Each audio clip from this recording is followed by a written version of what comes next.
दोस्तों नमस्कार। कथुआल political classes में आप सभी का स्वागत है। दोस्तों, आप लोगों ने एग्ज़ाम दिया होगा, बहुत सारे बच्चों ने एग्ज़ाम दिया है। तो पेपर जो शिफ्ट 1 थी, ठीक है, जो शिफ्ट 1 है आपकी, जो सुबह शुरू हुई थी, उसका अगर हम एनालिसिस करें, ठीक है, शिफ्ट 1 के बारे में अगर हम बात करेंगे आज, ठीक है, इस वीडियो के अंदर जो है हम उसी के बारे में बात करें कि पेपर 1 का जो एनालिसिस है वो किस तरीके का है, कैसा पेपर था, वो मॉडरेट था या फिर वो इजी था या फिर वो हार्ड लेवल का पेपर था।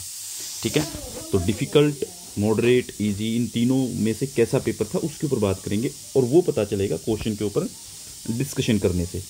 तो हम जो है, जो आपका एग्ज़ाम हुआ है आज 6 तारीख को, 6/3/2023 को, ठीक है, तो इस पेपर का एनालिसिस करने वाले हैं। आप लोग जो है इस वीडियो को देखिए, आपके कौन से क्वेश्चन हैं, क्वेश्चंस के बारे में भी मैंने डिस्कशन किया, उनके आंसर भी बताने की कोशिश की है। जितना मुझे पता चला, जितने क्वेश्चन मेरे पास आ पाए हैं, जितने क्वेश्चन मैं देख पाया हूँ, वो सभी के सभी जो हैं अभी तक के जितने हैं उसके अकॉर्डिंग देखते हैं। पहले क्वेश्चन को देखना जरूरी है, उसके बाद बताएंगे पेपर कैसा है। देखिए, सबसे पहले एक चीज़ देखिए, एक क्वेश्चन आया हुआ था 86th अमेंडमेंट क्या है। ठीक है, 86th अमेंडमेंट जो है वो आपका आरटीई से रिलेटेड है, राइट टू एजुकेशन से, जो कि आपका 21st आर्टिकल जो है, आर्टिकल 21 के अंदर जो है अमेंडमेंट किया गया था 2002 के अंदर। ठीक है, तो ये इसका आंसर हो सकता है यहीं से कुछ। देखो, क्वेश्चन कैसा था ये नहीं पता है, क्या क्वेश्चन था, क्या पूछा, लेकिन मैं इसके बारे में बता दूं 86th अमेंडमेंट क्या था। ठीक है, फिर जैसे एंटी करप्शन मिनिस्ट्री जो है, ये एंटी करप्शन मिनिस्ट्री जो है इस बार जो है ये क्वेश्चन इसलिए आया है क्योंकि ब्रिक्स की जो मीटिंग हुई थी इस बार, ब्रिक्स की मीटिंग के अंदर जो है डॉक्टर जितेंद्र सिंह जो हैं इंडिया के जो यूनियन मिनिस्टर हैं, तो उन्होंने जो है वहाँ पे एंटी करप्शन जो है उसके बारे में बात की थी, एंटी करप्शन को लेकर के। ठीक है, सारी की सारी बातें हुई हैं कि करप्शन को कैसे खत्म किया जाए, उसके ऊपर ब्रिक्स के अंदर ये चर्चा हुई है। इसलिए ये क्वेश्चन शायद मुझे लगता है कि यहाँ पे इसलिए पूछा गया होगा। ठीक है, तो एंटी करप्शन मिनिस्ट्री जो भारत के जो डॉक्टर जितेंद्र सिंह है उनके पास है। ठीक है, उसके बाद जो एमपी फोलेट जो है, पावर और अथॉरिटी का कॉन्सेप्ट उसका पूछा गया है। ठीक है, क्वेश्चन में स्टेटमेंट क्या थी वो नहीं पता है, लेकिन पावर और अथॉरिटी का कॉन्सेप्ट, मतलब हम ये कह सकते हैं कि अभी तक देखते चलते, ये जो फर्स्ट क्वेश्चन आपका पूछा गया, मैं थोड़ा सा छोटा कर लेता हूँ इसको। ये जो पहला क्वेश्चन पूछा गया आपका, ये वाला क्वेश्चन, इसको आप कहेंगे इजी लेवल का क्वेश्चन। ठीक है, ये बहुत इजी क्वेश्चन है। ये जो क्वेश्चन आपसे पूछा गया ये आपका डिफिकल्ट लेवल का क्वेश्चन हो जाएगा। ठीक है, एमपी फुलेट वाला क्वेश्चन जो है वो मॉडरेट लेवल का हो जाएगा। ठीक है, तो तीनों तरह के क्वेश्चन शुरुआत में दिख गए।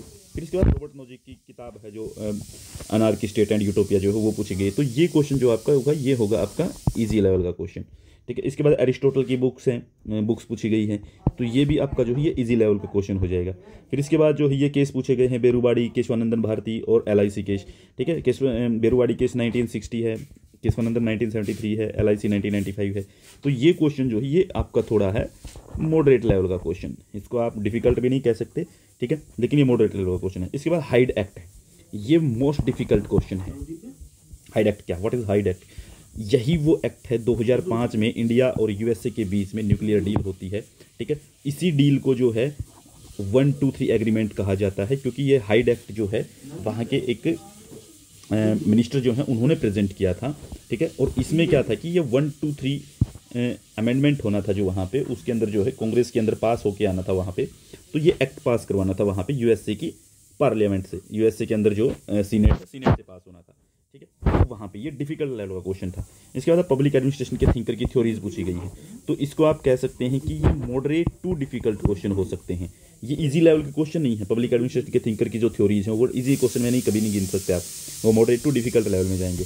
ठीक है, इसके बाद जो स्वच्छता सर्वेक्षण की जो हम बात करते हैं, ये क्वेश्चन किसी ने भेजा है कि सर ये क्वेश्चन था, तो यहाँ पे स्वच्छता सर्वेक्षण 2022 का जो रिजल्ट आया है उसके अंदर जो है इंदौर को एक बार फिर से लगातार 6 बार जो है उसको पहली रैंक मिली है सबसे स्वच्छ शहरों में, सबसे क्लीन शहरों में। ठीक है, सूरत को सेकंड है, मुंबई को थर्ड है। ठीक है, तो इस क्वेश्चन को भी जो आप जो है वो मॉडरेट लेवल पे रख सकते हैं। इसके बाद 4 Ps, लुथर गुलिक, ये बिल्कुल इजी क्वेश्चन आता है, ये हर बार आता है। ठीक है, लगभग हर बार क्वेश्चन आया, 4 Ps किसने दिया, लुथर गुलिक ने दिया है, इसकी फुल फॉर्म आ जाएगी। ठीक है, इसके बाद मल्टीकल्चरल थिंकर के विल्किम लिका और भिकू पारिक, स्टेटमेंट टाइप क्वेश्चन होगा, तो ये हो जाएगा ये डिफिकल्ट क्वेश्चन। अगर ये क्वेश्चन डायरेक्ट बुक का है या फिर डायरेक्ट बात का है, कौन कैसा थिंकर है, तो ये हो जाए इजी लेवल का। तो मैं इसको जो है इस क्वेश्चन को मॉडरेट लेवल का लेके चलता हूँ। यहाँ पे मैं क्या बोली कि किताब पूछी गई है, इजी लेवल का क्वेश्चन है बिल्कुल। आरटीआई एक्ट पूछा गया है, इजी लेवल का क्वेश्चन है बिल्कुल। एनालिटिक्स किताब पूछी गई है, इजी लेवल का क्वेश्चन है बिल्कुल। एक ही किताब है कन्फ्यूशियस की, आप इसको बिल्कुल जाते ही टिक कर देंगे, ठीक है। तो मैं क्या बोली कि साहब किताब द प्रिंस वो आपको पता ही है, ठीक है, और आरटीआई आपको पता है 2005 में आया था। तो पॉपुलर सोवरेनिटी का कॉन्सेप्ट जो ये थोड़ा सा मॉडरेट लेवल का क्वेश्चन हो जाएगा आपके लिए, ठीक है। तो मॉडरेट लेवल के इस क्वेश्चन को जो है ये जैसे पॉपुलर सोवरेनिटी का रूसो का है, लिमिटेड गवर्नमेंट का जैसे लोक का है, ये इजी क्वेश्चन है बिल्कुल, ठीक है। ये बिल्कुल इजी क्वेश्चन है, जिसने लिबरलिज्म पढ़ा है, लिबरलिज्म के बारे में जो जानता है इनको तुरंत सोल्व करेगा। सेल्फ रिस्पेक्ट मूवमेंट जो है ईवी रामास्वामी नाइकर, जिसको पेरियार कहते हैं, तो ये भी जो है इसमें हो सकता है। एक बच्चे ने कहा कि सर ईवी रामास्वामी ही लिखा हुआ था, मैंने कहा कि उसी का नाम तो पेरियार है। पेरियार तो बड़े को बोलते हैं वहाँ पे, पेरियार जो वो इज्जत से नाम लिया जाता है, ठीक है, जो बड़ा होता है, तो इसलिए पेरियार का पूरा नाम क्या है, ईवी रामास्वामी नाइकर, ठीक है। तो रोड वेंकर रामास्वामी नाइकर पूरा नाम ये बनता है उसका, तो ठीक है। तो ये क्वेश्चन जो है ये आपका इजी लेवल का क्वेश्चन हो जाएगा, ठीक है। इजी लेवल का क्वेश्चन है, मॉडरेट भी नहीं कह सकते इसको। वर्चू जो किताब है, सोवरन वर्चू के नाम से एक ये जो किताब है रोनाल्ड वर्किंग की जो किताब है, जिसके अंदर ये बात करता है वर्चू के नाम से इनकी जो बुक है वो, ये आप ये कह सकते हैं ये थोड़ा कि मॉडरेट लेवल का क्वेश्चन है, रोनाल्ड वर्किंग की ये किताब है, ठीक है। इसके बाद है इकोलॉजिकल अप्रोच जो अर्नेस्ट हैकल की, पिछली बार भी आई थी, ये बिल्कुल ईजी लेवल के क्वेश्चन है, ठीक है, ये मुश्किल है ही नहीं। फिर एंटी डिफेक्शन लॉ बिल्कुल ईजी लेवल का क्वेश्चन है, ठीक है। इसके बाद जैसे जयशंकर के बारे में पूछा गया, जयशंकर क्या है, मतलब कि ये भी आपको जो पता होना चाहिए हर किसी को, तो इजी लेवल का क्वेश्चन हम इसको मान के चलते हैं।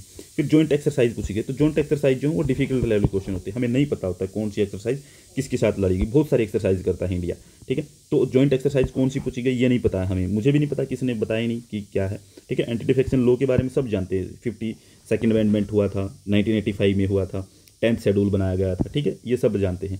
कि जो सोशल मूवमेंट्स पूछे गए, सोशल मूवमेंट्स की डेट पूछ ली गई है, कब कौन सा शुरू हुआ, क्रोनोलॉजिकल ऑर्डर पूछा गया था।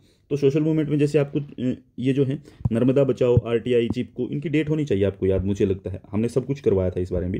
तो ये मॉडरेट लेवल का क्वेश्चन बन जाएगा आपका, ठीक है। कैपिटलिज्म के कुछ आर्गूमेंट पूछे गए हैं, तो कैपिटलिज्म के अंदर जो आर्गूमेंट है, जहाँ पे आप जॉन लॉक को और एडम स्मिथ को अगर किसी ने याद किया तो वो अच्छा हो जाएगा कि उसके लिए ठीक है, आसान है। तो इसको जो है मैं थोड़ा सा मॉडरेट लेवल पे लेके चलता हूँ, ठीक है। फिर डीपीएसपी से क्वेश्चन पूछे गए, यहाँ पे क्रोनोलॉजिकल पूछा गया है, तो ये क्वेश्चन जो है ये ना डिफिकल्ट होता है ना ईजी होता है, तो इसको मॉडरेट लेवल पे क्वेश्चन ले लेते हैं, ठीक है। इसके बाद जो है PIL जो है 1980s में आई है, ठीक है। PIL के बारे में पूछा गया, पब्लिक इंटीग्रेशन, ठीक है। तो पब्लिक इंटरेस्ट लिटिगेशन जो है वो लगाई गई थी VR कृष्णा और साथ में PN भगवती, ये जो जस्टिस थे इन्होंने शुरू की थी। तो ये जो है ये आपका मॉडरेट लेवल का क्वेश्चन है, इजी लेवल का नहीं, मॉडरेट लेवल का।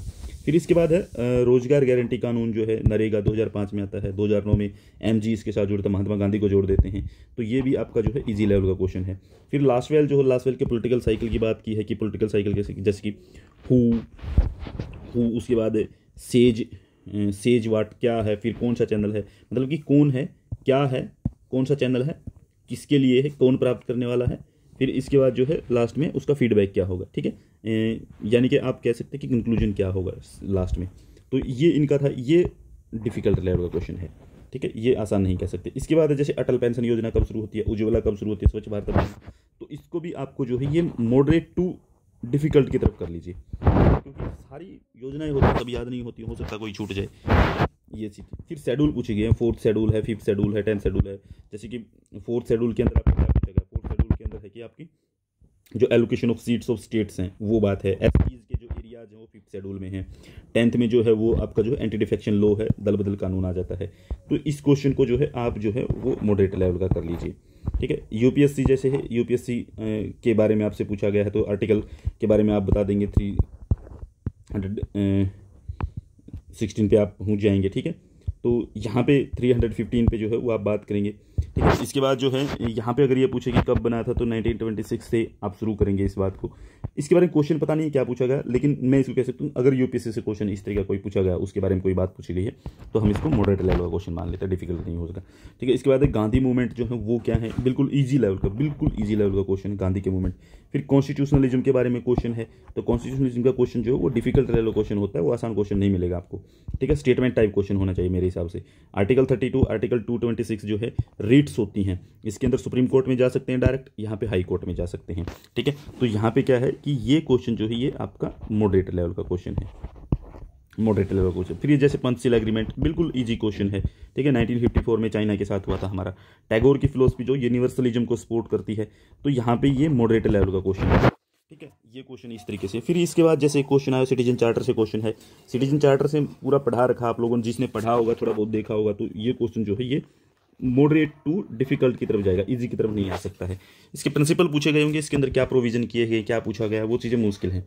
फिर जैसे एम एन रॉय का रेडिकल ह्यूमनिज्म है, तो यहाँ पे कुछ चीज़ें जो है थोड़ी मुश्किल पूछी गई हैं, तो ये क्वेश्चन थोड़ा डिफिकल्ट लेवल क्वेश्चन पूछा गया है, ठीक है। तो जैसे कि 22 थीसिस की थी, इसकी पॉलिटिकल पार्टीज को एबोलिश करता है 1946 के अंदर, ठीक है। अब ये नहीं पता मुझे क्या पूछा गया है, पॉलिटिकल पार्टी एबोलिशन पूछा था, या फिर 22 थीसिस पूछी थी, या फिर उसका रेडिकल ह्यूमनिज्म ही डायरेक्ट पूछा था। तो मुझे लगता है कि इसको, मैं चाहता हूँ कि इसको मॉडरेट कर लेना चाहिए। इसके बारे में बहुत पढ़ा होगा आपने, क्लाइमेट चेंज के बारे में आपसे पूछा होगा, क्लाइमेट चेंज के बारे में बहुत सारी चीज़ें पढ़ते हैं, तो क्लाइमेट चेंज के बारे में जहाँ तक संभावना है वो इन्होंने COP पूछी होगी, कॉन्फ्रेंस ऑफ पार्टीज के बारे में पूछा होगा, तो ये क्वेश्चन जो है ये मॉडरेट लेवल का बन जाएगा। इसके बाद ग्लोबलाइजेशन से कॉन्सेप्ट है, तो ये डिफिकल्ट लेवल का क्वेश्चन है। एग्जिट पोल और ओपिनियन पोल, ये डिफिकल्ट लेवल का क्वेश्चन है, ये पता ही नहीं हमें पूछा क्या है, एग्जिट पोल ओपिनियन पोल, इससे क्वेश्चन है तो बताएगा। फंडामेंटल राइट से जो बिल्कुल इजी क्वेश्चन है, बिल्कुल इजी क्वेश्चन, फंडामेंटल राइट से कहा है कई बच्चों ने कि यहाँ से क्वेश्चन आया हुआ सर, ठीक है। उसके बाद जैसे रॉबर्ट हाल के बारे में पूछा, रॉबर्ट हाल के बारे में पता ही नहीं क्या पूछा, रॉबर्ट हाल से क्वेश्चन आया है कि रॉबर्ट हाल से क्वेश्चन बना है, तो रॉबर्ट हाल से क्वेश्चन बना तो मॉडरेट लेवल का क्वेश्चन बन जाएगा। इसके बाद जो है वो पॉलिसी एजेंडा जो है, पॉलिसी एजेंडा के बारे में पूछा गया था, पॉलिसी एजेंडा क्या होता है, ठीक है। तो इसको हम ले लेते हैं बिल्कुल ही मॉडरेट लेवल के क्वेश्चन में, आप देख के सोल्व करेंगे। जेपी का जैसे इजी क्वेश्चन है बिल्कुल, ठीक है। न्यू पब्लिक एडमिनिस्ट्रेशन, इसके फाउंडर 1968 के अंदर जो है मीनोब्रुक कॉन्फ्रेंस होती है, फर्स्ट कॉन्फ्रेंस, डिवाइट वाल्डो जो इसके फाउंडर माने जाते हैं, तो ये मॉडरेट लेवल का क्वेश्चन है। इसके बाद माइनॉरिटी राइट्स के बारे में पूछा गया है, ये थोड़ा मुश्किल क्वेश्चन हो सकता है। 25, 26, 27, 28, 29, 30 ये जो आर्टिकल हैं, तो इसको हम मॉडरेट लेवल पे ले लेते हैं। इसके बाद आर्टिकल 92 जो है, जैसे कि हमारे चेयरपर्सन होते हैं और जो वाइस चेयरपर्सन होते हैं राज्यसभा के अंदर, तो वहाँ पे क्या है कि उनको जब हटाने के लिए कोई प्रस्ताव आता है, तो उसमें पे उनका वहाँ पे होना जरूरी नहीं है कि वहाँ पे वो नहीं होंगे, ये राइट्स इसके अंदर आर्टिकल 92 में ये बात कही गई है। तो ये जो क्वेश्चन है ये डिफिकल्ट लेवल का क्वेश्चन है, ठीक है। इसके बाद ब्रिक्स की समिट हुई, बहुत डिफिकल्ट क्वेश्चन बताया गया है, ठीक है, कि ब्रिक्स की समिट जो क्रोनोलॉजिकल ऑर्डर में पूछ ली और साथ में शहरों के नाम पूछ लिए कि किस शहर में कौन सी हुई थी, ठीक है। ये मुश्किल क्वेश्चन, कोल्ड वार से इजी क्वेश्चन आते हैं, ज़्यादा मुश्किल क्वेश्चन नहीं आते हैं, ठीक है। प्रधानमंत्री क्या घोषणाएं की हैं, ये थोड़ा हम कह सकते हैं कि मॉडरेट लेवल का क्वेश्चन है, आप देखते होंगे, ठीक है। फिर राष्ट्रपति जो संसद सदस्य हैं, मत मूल्य क्या होता है, कि राष्ट्रपति को चुनने के लिए जो संसद सदस्य के मत मूल्य क्या होता है, डिफिकल्ट क्वेश्चन है, आप इसको थोड़ा सा सोल्व करने में दिक्कत होगी। शिखर सम्मेलन शायद वही है कि ये ब्रिक्स की जो समिट है, शायद यही क्वेश्चन था। इसके बाद जैसे उपराष्ट्रपति के बारे में जो आर्टिकल हैं 63 to 71 तक चलते हैं। इलेक्शन की अगर पूछी गई तो 66 में होता है, भारत का एक उपराष्ट्रपति होगा तो 63 में होगा, ठीक है। तो यहाँ पे जो है इसको हम मॉडरेट लेवल का क्वेश्चन कर लेते हैं। डीएमके पार्टी की स्थापना किसने की थी, फाउंडर कौन थे, एमके करुणानिधि हैं, ठीक है। तो इसका क्वेश्चन जो बन जाएगा ये बिल्कुल इजी लेवल का क्वेश्चन बन जाएगा, ठीक है। फिर IMF का जो है वो कार्यालय कहाँ पे, ये है जो ये मॉडरेट लेवल का क्वेश्चन बन जाएगा आपका, तो ये है वाशिंगटन DC के अंदर, ठीक है। WTO जो है वो कौन से एग्रीमेंट से बना, जिसने पढ़ा होगा उसके लिए बहुत आसान है। वैसे ये क्वेश्चन जो है ये हम कह सकते हैं कि मॉडरेट लेवल का क्वेश्चन है, तो मार्कस समझौते के दौरान जो है ये बना था। फिर एक क्वेश्चन पूछा गया, एक दोस्त ने अभी थोड़ी देर पहले कॉल करके बताया था कि रिच्ड ऑफ द अर्थ, ये किताब लिखी थी फ्रेंच फैनन ने, ठीक है। किताब तो फ्रेंच फैनन ने लिखी, लेकिन इसका प्रीफेस किसने लिखा था, प्रीफेस लिखा था जीन पॉल सार्त्रे। तो बहुत ही डिफिकल्ट लेवल क्वेश्चन है, स्टेटमेंट के क्वेश्चन पूछे गए हैं स्टेटमेंट से। तो अभी आप लोगों के सामने जो हमने देखा, ये इतने सारे प्रश्न जो है ये शिफ्ट 1 के क्वेश्चन हैं, सारे के सारे जो शिफ्ट 1 के अंदर आए हुए हैं।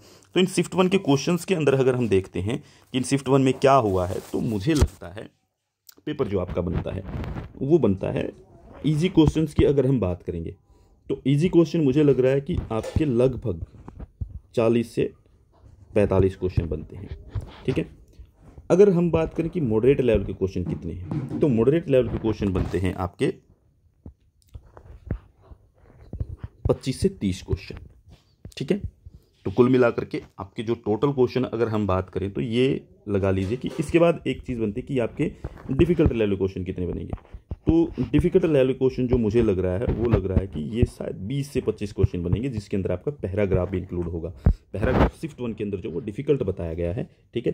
तो आप जो है जब इस चीज़ को देखेंगे तो मुझे लगता है कि यही एक स्कोर जो हो आपका हो सकता है।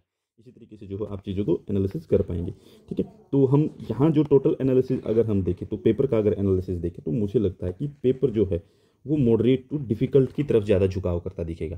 क्यों? क्योंकि इसलिए दिखेगा कि इजी क्वेश्चन तो सब कर लेंगे, यहाँ तक पहुँचना वैसे भी आसान होता है इन क्वेश्चन तक, 50 क्वेश्चन तक, तो 40 से 45 क्वेश्चन आप सभी ठीक करेंगे, ठीक है। इससे पेपर आसान नहीं होता है, ठीक है। 45 क्वेश्चन 50% मुश्किल पेपर है। मॉडरेट टू डिफ़िकल्ट की तरफ आप जाते हैं, 20 से 25 क्वेश्चन अगर डिफ़िकल्ट आ रहे हैं तो फिर स्कोर करना बड़ा मुश्किल हो जाता है। जैसे पैराग्राफ की बात की गई, अथॉरिटेरियनिज्म से पब्लिक एडमिनिस्ट्रेशन से पैराग्राफ आया है, ठीक है। पब्लिक एडमिनिस्ट्रेशन से अगर पैराग्राफ आ रहा है तो बहुत मुश्किल हो रहा है पैराग्राफ सोल्व करना, मुझे लग रहा हो जाए मुश्किल सोल्व होगा, ठीक है। न्यू पब्लिक मैनेजमेंट से शायद या अथॉरिटेरियनिज्म से इस तरह का को पैराग्राफ जो है वो बताया गया। तो आप जो पेपर के एनालिसिस की अगर हम बात करेंगे पेपर कैसा है, तो मुझे लगता है कि पेपर जो है वो मुझे लग रहा है कि यहाँ पे आपका वो, अगर आप सही से थोड़ा सा भी ये देखेंगे कि हमें क्या करना चाहिए, हम कैसे सोचें इस पेपर के बारे में, तो आपको सोच के चलना चाहिए कि आपने, अगर किसी ने पेपर में 50 से लेकर के 60 तक क्वेश्चन ठीक किए हैं, ठीक है, और किसी ने किए हैं कि 60 से लेकर के 70 तक क्वेश्चन ठीक किए हैं, तो ये इनका बहुत ही बेहतरीन स्कोर है। इनका आप कह सकते हैं कि ये एवरेज स्कोर है, इतना आएगा सबका लगभग, ये एवरेज स्कोर में आएंगे, ठीक है। ये गुड स्कोर में आएंगे, वेरी गुड, मतलब कि मैं इसको वेरी गुड स्कोर कह सकता हूँ, ठीक है। इसके ऊपर जिसके भी 72 75 आएंगे, ठीक है, आप इसको थोड़ा सा हम मोल्ड करते हैं, इसको गुड एवरेज कहते हैं, इसको गुड कह लेते हैं। गुड स्कोर होगा 60 to 70 के बीच में, और वेरी गुड स्कोर जो होगा वो होगा 70 to 75, ठीक है। और जो आपका एक्सीलेंट स्कोर होगा वो होगा 75 प्लस सेकंड पेपर में। ये आपका फर्स्ट पेपर की अगर मैं बात करूं तो फर्स्ट पेपर के अंदर अगर आप जाएंगे तो फर्स्ट पेपर थोड़ा सा डीप में पूछा गया है, बहुत मुश्किल पेपर है, ठीक है। तो उसके अकॉर्डिंग मैं फर्स्ट शिफ्ट की पूरा एनालिसिस करके बताऊं, पूरा एनालिसिस। तो पूरे पेपर को अगर हम देखते हैं, तोल करके देखते हैं, तो पेपर जो है वो मॉडरेट टू डिफ़िकल्ट बनता है, मॉडरेट टू डिफ़िकल्ट। और जब मॉडरेट टू डिफ़िकल्ट पेपर आता है तो लिस्ट हमेशा कम होने की संभावना होती है, ठीक है। और लिस्ट जब कम होती है तो जिन बच्चों ने तैयारी करके उनके निकलने के बहुत ज़्यादा चांस होते हैं, ठीक है, वो बहुत अच्छे से निकाल पाएंगे। तो मेरा एनालिसिस यही कहता है, मेरे अकॉर्डिंग यही चीज़ लगती है मुझे कि पेपर बनाने में थोड़ा सा ठीक ठाक लेवल रखा गया है। कुछ क्वेश्चन और भी आए हैं मेरे पास, कई लोगों ने बताया है, वो डिस्कशन नहीं कर पाएंगे, लेकिन क्वेश्चन बहुत अच्छे थे। वो पैराग्राफ ने पेपर को मुश्किल किया है, ठीक है, बहुत ही लेंथी पैराग्राफ बताया गया है, ठीक है। कंप्रीहेंशन जो है बहुत मुश्किल था उस टाइप से, डीआई बहुत मुश्किल बताया गया है, ठीक है। तो तीनों जो पैराग्राफ हैं और डीआई जो हैं, ये कुल मिलाकर के मुश्किल क्वेश्चन थे, ठीक है। तो आप लोगों ने जो अच्छा किया होगा एग्जाम, सभी का अच्छा ही हुआ होगा।